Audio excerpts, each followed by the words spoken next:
Governor Tamilisai మరోసారి hot comments చేశారు. ఎన్నికల ప్రచారంలో కొంతమంది తమకు ఓటు వేయకపోతే ఆత్మహత్య చేసుకుంటామని బెదిరిస్తున్నారని, అలాంటి వారిపై ఎన్నికల సంఘం తప్పకుండా యాక్షన్ తీసుకోవాలన్నారు. ఎమ్మెల్యే పాడి కౌశిక్ రెడ్డి పేరు ప్రస్తావించకపోయినా ఎన్నికల ప్రచారంలో ఆయన చేసిన కమెంట్స్ ను ప్రస్తావించారు. అప్పుడే ఎన్నికల సంఘం మండిపడింది. ఇలాంటి వ్యాఖ్యలతో ఓటర్లపై తీవ్ర ప్రభావం పడుతుందని కౌశిక్ రెడ్డి హెచ్చరించింది.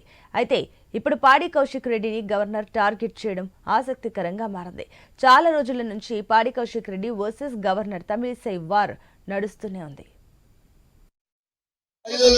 నా అక్కలు నా చెల్లెల్ని నన్ను సాదుకుంటారా, చంపుకుంటారా, మా ముగ్గురిని, నన్ను, నా భార్య, నా బిడ్డని సాదుకుంటారా, మమ్మల్ని ఓడగొడితే మేము ఇక్కడ ఉరి తీసుకోవాలన్నా, మీ ఇష్టం, మీరేం చేస్తారో మీ ఇష్టం అని చెప్పి సందర్భంగా తెలియజేస్తా ఉన్నా. మీరు మాకు ఓటు వేయకుంటే మా ముగ్గురి శవాలనే మీరు చూడరు అని చెప్పి ఈ సందర్భంగా మీకు తెలియజేస్తా ఉన్నా. మీరు ఓటేసి లీడిస్తే జయయాత్రకు వస్తా, లేకుంటే 4వ తారీఖున శవయాత్రకి మీరు రారి.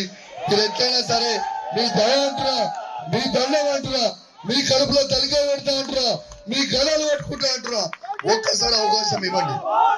Say one incident in Telangana election, one of the candidate was appealing the voters, please vote for me, if you are not voting I will commit suicide.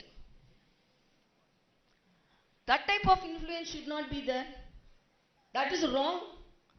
And I appeal the election commission, they should take strong action against such candidates also.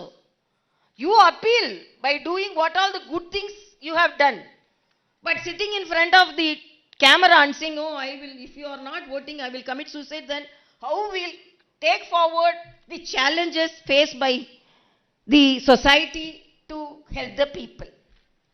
So we have to, I am telling that 50% voting is there, 50% non-voters are there, and these non-voters are electing the bad officials.